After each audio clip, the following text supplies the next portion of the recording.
오늘은 예수님께서 보리떡 5개와 물고기 2마리로 5천여 명의 사람을 먹이신 오병이어의 말씀을 함께 나누려고 합니다. 오병이어의 기적은 예수님께서 행하신 수많은 기적 가운데 사복음서 기자 모두가 기록하고 있는 유일한 사건의 말씀입니다. 그만큼 복음서 기자들 모두가 오병이어의 사건을 예수님께서 행하신 모든 기적 중에 가장 주목하고 중요한 그러한 기적으로 생각하였다 하는 뜻이 될 터인데요. 무슨 이유 때문에 이 오병이어의 기적을 가장 중요하고 주목해야 하는 그러한 기적으로 생각했던 것일까요? 먼저 오늘 본문 6절의 말씀을 보시면 예수님께서 오병이어의 기적을 통하여 목적하신 일이 있음을 우리가 알 수 있습니다. 이렇게 기록되어 있죠. 이렇게 말씀하시면 친히 어떻게 하실지를 아시고 빌립을 시험하고자 하심이라, 그렇게 말씀합니다. 예수님께서는 이 오병이어의 놀라운 기적을 행하심을 통해서 제자 빌립을 시험하시고자 하셨습니다. 무엇을 시험하시기를 원하셨을까? 그런 궁금증이 들어서 말씀을 연구하다가 예수님께서 무엇을 시험하기를 원하셨는가, 그것을 알기 위해서 표적이라고 하는 이 단어에 주목해야 된다 하는 사실을 깨달아 알게 되었습니다. 여러분, 오늘 제가 설교 제목을 오병이어의 기적이라 이렇게 하지 않고 오병이어의 표적이다 이렇게 정한 중요한 이유가 있는데요. 사도 요한은 다른 공관복음서의 기자들과는 다르게 예수님께서 행하신 이 놀라운 일, 그것을 기적이나 이적으로 표현하지 않고 거의 일관되게 표적이라고 하는 그런 말로 표현하고 적고 있습니다. 기적, 이적은 영어로 미러클이 되겠죠. 인간의 능력으로는 행할 수 없는, 그래서 초자연적인 그런 사건을 의미할 때 기적이다, 이적이다 이러한 표현을 씁니다. 반면에 표적, 영어로 사인이 되겠죠. 이 말은 그 놀라운 기적의 일, 이적의 일을 행하는 그 주체, 그 분을 드러내는데 초점이 있는 말이 표적이라는 말입니다. 그렇기 때문에 기적은 초자연적으로 일어난 사건, 오늘 본문 말씀에 보면 보리떡 5개와 물고기 2마리로 5,000명의 사람을 먹이고 12광주리가 남은 우리 인생의 능력으로는 행할 수 없는 초자연적인 그 사건에 주목하는 표현이라고 한다면, 표적은 그 기적을 일으킨 분이 누구인가, 오병이어의 이 놀랍고 초자연적인 사건을 일으키신 예수님 자신을 주목하는 말이 바로 표적이라는 뜻의 말입니다. 예수님께서 빌립을 시험하기를 원하신 그 내용이 바로 이것에 있습니다. 여러분, 지금 빌립 주변에 있는 그러한 수많은 무리들의 모습을 생각해 보십시오. 왜 그토록 수많은 무리들이 예수님을 지금 열광적으로 따라다니고 있나요? 예수님께서 행하시는 놀라운 기적에 관심이 있기 때문에 예수님을 계속 따라다니고 있음을 우리는 요한복음서에서 지금 몇 차례 함께 보았습니다. 예수님께서 이 놀라운 기적을 행하는 일을 통해서 사람들이 원하는 것을 종종 채워주셨습니다. 먹을 것도 주셨고요, 마실 것도 주셨고요, 병든 사람도 고쳐주셨습니다. 이것이 바로 예수님 주변에 있던 수많은 무리들이 예수님을 따라다닌 궁극적인 목적이었습니다. 오늘 오병이어를 기록하고 있는 본문의 말씀에서도 똑같은 모습을 무리들은 보여줍니다.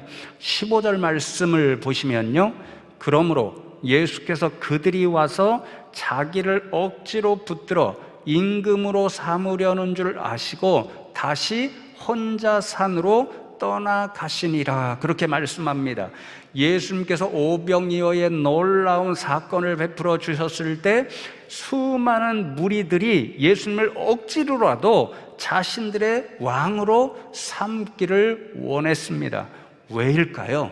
예수님께서 오병이어와 같은 초자연적인 사건을 행하심으로써 자신들이 원하는 것을 다 행하여 주시고 자신들이 필요로 하는 모든 것을 채워주기를 원했기 때문이었습니다. 특히나 지금 이 유다의 사람들은 로마의 사람들로부터 엄청난 어려운 일을 경험하며 살아가고 있습니다. 그들로부터 해방되고 자유를 얻는 것이 그들에게는 가장 필요한 일이었고 가장 소원하는 일이었습니다. 예수님께서 놀라운 기적을 행하시는 그런 능력을 보았을 때 예수님께서 그들을 위해 그런 능력을 행사하심으로써 자신들이 가장 원하고 필요로 하는 것, 로마의 사람들로부터 자신들을 해방시켜주고 자유를 얻게 하는 그런 왕과도 같은 존재가 되어 주기를 원했기 때문에 예수님이 행하시는 놀라운 일들을 바라보면서 예수님이 바로 우리를 위해 그런 일을 행해 주실 거야, 이 기대를 가지고 사람들이 예수님을 따라 다녔던 것이지요. 그러나 여러분, 이 사람들은 예수님께서 자신이 원하는 것들을 행하여 주시지 않았을 때 어떤 사람들이 되고 마나요? 예수님을 따라다니는 모든 사람들의 목적은 예수님이 기적과 같은 모든 일들을 행하는 능력을 통하여 자신들이 원하는 것, 필요로 하는 것을 행해 주시고 채워 주시기를 원했습니다. 그런데 어느 순간 예수님께서 더 이상 그들이 원하는 것을 행하여 주시지를 않습니다. 그들이 원하는 왕이 되어 주시지를 않습니다. 오히려 그들이 원하는 것과 정반대의 길인 십자가의 길을 걸어가시겠다고 합니다. 그때 사람들은 예수님의 곁을 떠나고 배신하고 말았습니다. 그래서 오늘 본문 말씀도 보면요, 예수님은 이러한 사람들, 자신보다도 자신이 행하여 주는 일에 대하여 관심을 갖고 예수님을 따라다니고 있는 이 사람들을 신뢰하지 않으시고 그들을 떠나 혼자 떠나셨다라고 말씀합니다. 예수님께서는요, 빌립과 같은 제자들은 이러한 무리들과 다르기를 원하셨습니다. 제자들은 무리들처럼 예수님이 행하시는 표적이 아니라 그 표적을 행하고 계시는 예수님 자신이 누구신가를 알기를 원하셨습니다. 진짜 예수님의 제자가 되기를 원한다면 예수님이 행하시는 표적을 원해서 예수님을 따르는 것이 아니라 예수님 자신이 누구신가를 알고 따르기를 소망하셨습니다. 그래서 유명한 보네퍼 목사님 제자도에 관한 유명한 글을 쓴 분이잖아요. 그 책에서 무리와 제자를 이렇게 분명하게 구분합니다. 무리는 자기의 목적과 이익을 따라 예수를 따르는 사람입니다. 자신의 생각과 이익에 부합하지 않으면 언제든지 예수를 떠날 수 있는 가능성을 가진 사람들입니다. 그러나 제자는 다릅니다. 제자는 자신의 십자가를 지고 주인 되신 예수님을 끝까지 따라가는 사람입니다. 이렇게 적고 있습니다. 지금 예수님 주변에 수많은 무리들이 그렇지요. 자신들의 유익, 이익을 위해서 예수님을 쫓아다녔습니다. 더 이상 예수님이 자신들이 바라고 원하는 유익과 이익을 주지 않으자 예수님을 배신하고 떠나버렸습니다. 그런 사람들은 제자가 될 수 없다라는 거죠. 제자들은 예수님의 뒤를 어떠한 상황에서도 끝까지 자신이 감당해야 할 십자가를 지고 그 뒤를 따라가는 사람들이라는 거죠. 사랑하는 성도 여러분, 저와 여러분은 이러한 무리가 아니라 진정 예수님의 제자가 되는 믿음의 사람들이 되면 좋겠습니다. 그러므로 오병이어의 표적이 사복음 기자 모두가 가장 중요하고 주목해야 할 예수님이 행하신 기적, 표적이라고 생각한 까닭이 분명히 드러납니다. 이 오병이어의 기적, 이 표적의 사건은요, 우리로 하여금 예수님이 누구신가를 분명히 알게 하는 그런 의미가 있고, 그렇게 함으로써 예수님을 따르는 진정한 제자가 되라고 초청하는 말씀이기 때문에 우리가 가장 중요하게 여겨야 할 기적의 사건 중에 하나요, 또한 가장 주목해야 할 예수님의 행적 가운데 한 사건입니다. 여러분, 그렇다면 오병이어의 이 표적을 통하여 우리에게 자신을 드러내시는 예수님은 어떤 분이실까요? 그리고 그 예수님은 우리에게 어떠한 따르는 자, 제자가 되기를 원하실까요? 두 가지를 함께 나누려고 하는데요. 첫 번째로 오늘 오병이어의 기적을 통해 우리에게 자신을 드러내시는 예수님은 우리 인생의 연약함을 분명히 아시는 분임을 우리는 보게 됩니다. 오늘 본문 5절 말씀을 보시면 예수께서 눈을 들어 큰 무리가 자기에게로 오는 것을 보시고 빌립에게 이르시되 우리가 어디서 떡을 사서 이 사람들을 먹이겠느냐 하시니, 그렇게 말씀합니다. 예수님께서 눈을 들어 자신에게 다가오는 무리를 보셨다, 그렇게 말씀하잖아요. 사실은 보셨다 하는 이 한 단어로도 사람들을 보았다 하는 그 의미가 충분히 전달됩니다. 그런데 이 사도 요한은요, 예수님의 모습을 보고 예수님께서 눈을 들어서 그들을 보셨다라고 하는 자세한 표현을 들어서 예수님께서 자신에게 다가오는 무리에게 얼마나 많은 관심이 있었는가, 그 무리를 주목하기를 원하셨다는 그 예수님의 마음을 그대로 드러내고 있습니다. 그렇기 때문에 예수님은 지금 자신에게 다가오는 무리들이 어떤 상황에 있는지를 분명히 아실 수 있었습니다. 여러분, 다른 복음서 기자의 기록을 보면 무리들은 지금 하루 종일 예수님을 따라다녔고 지금은 저녁이 다 되었습니다. 하루 종일 거의 아무것도 먹지 못하고 예수님을 따라다녔기 때문에 무리의 이 많은 사람들은 배도 고팠고 피곤하기도 했고 완전히 지쳐 있었을 것입니다. 예수님은 눈을 들어 무리를 보셨을 때에 그러한 사실을 너무도 잘 아셨습니다. 그래서 여러분 6절 말씀을 보시면 친히 어떻게 하실지를 아시고 그렇게 말씀하십니다. 자신에게 다가오는 사람들의 배고픔, 피곤함, 지침을 보시고 아셨고 불쌍히 여기셨기 때문에 예수님께서 이미 마음속으로 오병이어의 기적을 베풀어 주셔서 그들에게 긍휼을 베풀어 주실 것이라는 생각, 결심을 이미 하고 계셨다 하는 뜻입니다. 말씀을 준비하다가 제가 성지 순례를 다녀온 분이 그 경험담을 수필처럼 적은 글을 읽을 수 있었는데요. 가버나움이라고 하는 동네 근처에 가면 타부가라고 하는 그런 마을이 있다고 합니다. 그 마을에는 아주 중요한 유적이 하나 있는데요. 오늘 말씀을 기념하여 세운 오병이어 교회의 유적지가 그곳에 있다고 합니다. 그리고는 그 유적지에 오병이어 요 사건, 요 말씀을 한 장의 이 모자이크로 이렇게 새긴 그 유적이 발견되어서 그 교회 터에 전시를 하고 있는데요. 그 모자이크 밑에 이러한 설명이 붙어 있다, 그렇게 한 것을 읽었는데 오늘 예수님의 마음을 그대로 너무도 정확하게 붙인 설명이라고 생각이 되어 읽어드립니다. 딱 한 줄의 설명입니다. 예수님께서 무리를 만나셨을 때 귀와 마음을 열고 그들의 고민과 슬픔, 소원을 들으셨다. 너무도 정확하게 예수님의 이 오늘 본문 무리를 바라보셨을 때 예수님의 모습을 한 줄로 정확하게 해석하고 있는 그런 표현이다 생각이 되었습니다. 여러분, 그렇습니다. 오병이어의 표적을 통해서 우리를 만나 주시는 예수님은 인생의 연약함을 가장 잘 아시는 분이십니다. 그래서 불쌍히 여기셔서 자신의 귀와 마음을 열고 우리 인생의 고민을 들어주십니다.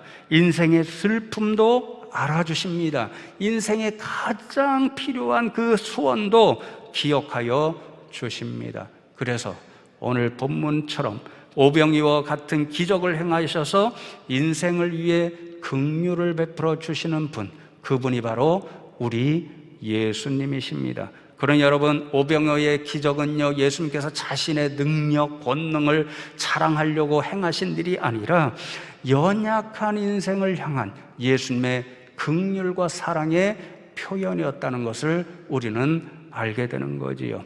여러분, 이렇게 우리 인생의 연약함을 아시고 긍휼히 여기시는 예수님을 믿고 따르는 제자는 어떤 제자가 되어야 할까요? 다시 한번 보네퍼 목사님의 교훈을 듣자면요, 예수님의 이 긍휼하심을 따라 제자의 삶을 살아가는 사람들은 그 예수님을 본받아서 고통이 있는 자리로 가야 한다고 교훈합니다. 아픔이 있는 자리로 가는 사람이 진짜 제자라는 거죠. 눈물이 있는 그 자리로 가야 합니다. 배고픔이 있는 그 자리로 가야 합니다. 왜냐하면 예수님께서 인생을 긍휼히 여기시고 인생의 연약함을 아시고 고통을 함께 나누시는 그 예수님께서 그 자리에 함께 하셔서 지금도 함께 고통당하시고 함께 아파하시고 함께 눈물 흘리시고 함께 배고파하고 계시기 때문에 제자들은 예수님이 있는 그 자리로 나가야 한다라는 거죠. 여러분, 이러한 일들을 너무 거창하게 생각할 필요가 없습니다. 오늘도 예수님의 제자들인 저와 여러분이 그러한 예수님이 있는 자리에 나갈 수 있는 그런 사역들이 우리 교회도 있습니다.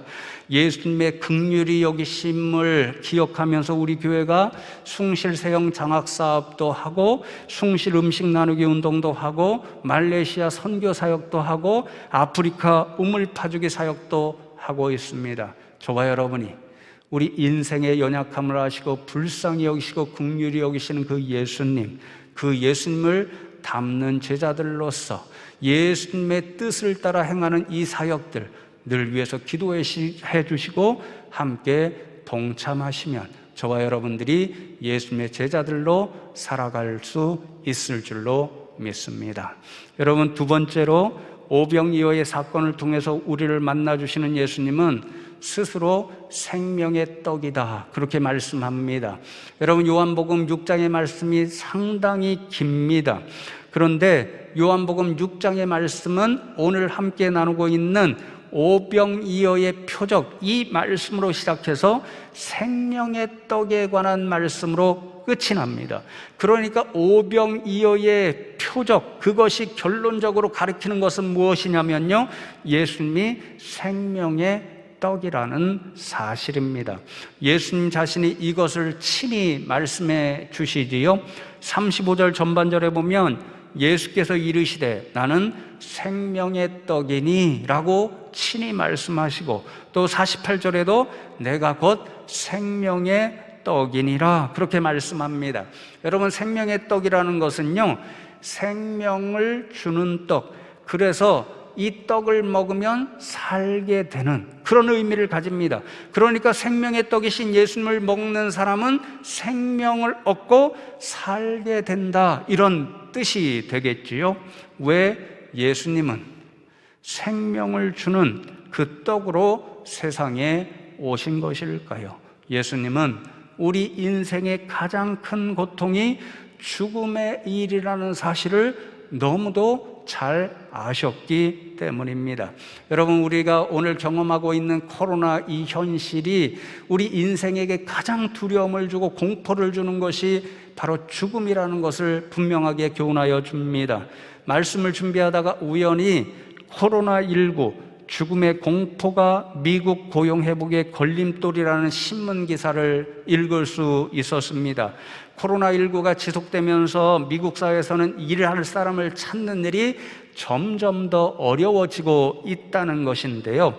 월급이 올라갑니다. 시급도 올라가고 있습니다. 그런데 정작 일을 하겠다라고 하는 사람, 공고를 내도 일을 하겠다고 찾아오는 사람을 구하기가 매우 어렵다라는 것입니다.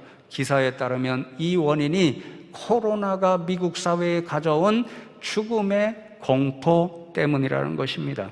여러분, 미국에서 코로나로 인해서 죽은 오늘까지의 사람이 거의 75만 명이라는데요. 미국이 참전한 전쟁을 다 보태도 이 숫자보다 적다고 합니다. 전체 인구 비율로 따져보면 440명 중에 1명꼴로 코로나 때문에 그만 생명을 잃고 말았다는 것입니다.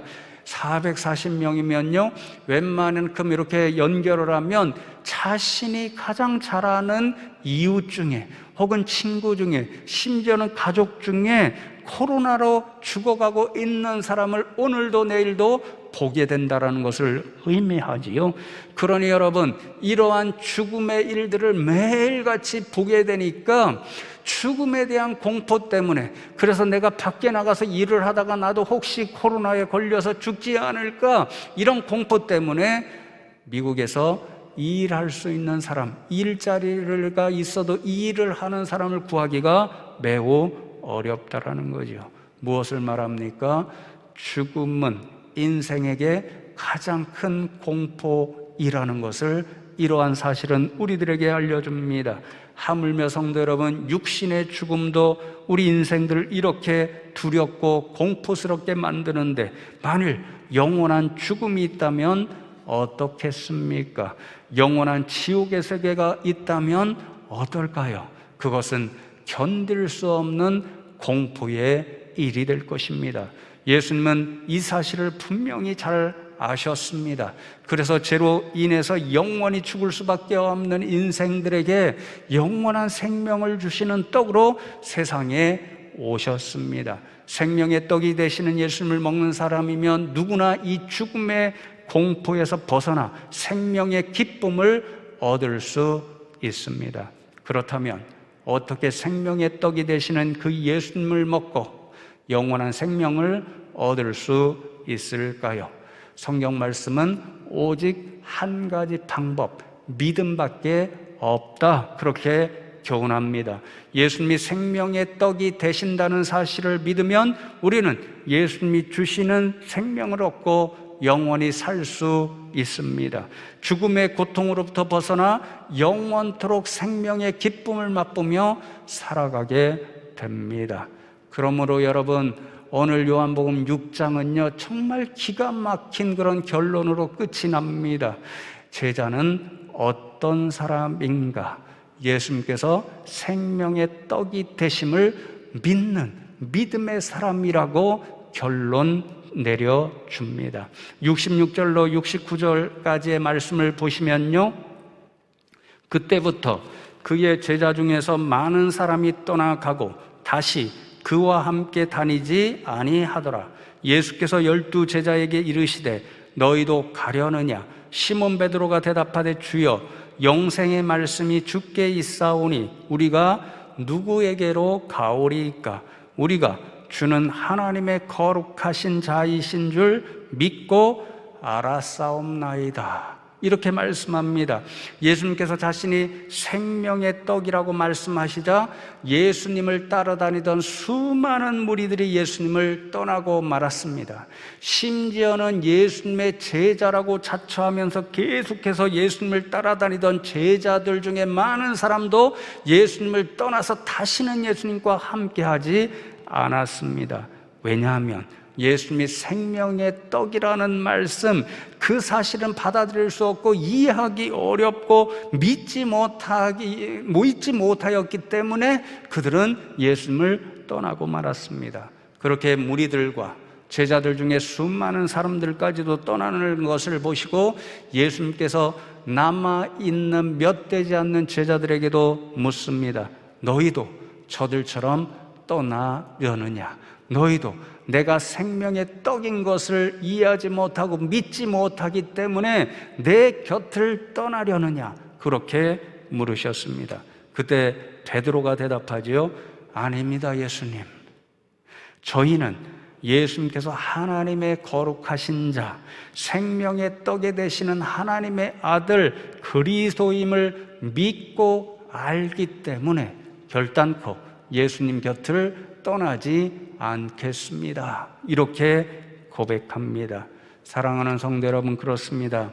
예수님의 제자는 어떤 사람이냐면요, 세상 모든 사람들이 예수님을 믿지 못하고 알지 못하기 때문에, 이해하지 못하기 때문에 떠나는 일이 있을지라도 예수님께서 바로 하나님의 아들이시고 그리스도라는 사실을 믿고 알기 때문에, 그분만이 우리에게 영원한 생명을 주시는 생명의 떡이심을 믿고 알기 때문에 결코 떠나지 않고 끝까지 예수님의 뒤를 따라가는 사람들입니다. 소망하기는 이런 예수님의 사람들, 예수님의 제자들이 되어서 주님 주시는 영원한 생명을 오늘 이 시간에도, 또 하나님 나라 오시는 그날 영원한 하나님 나라에서도 영원토록 누리며 살아가는 복되신 분들 다 되시기를 주님의 이름으로 축복합니다.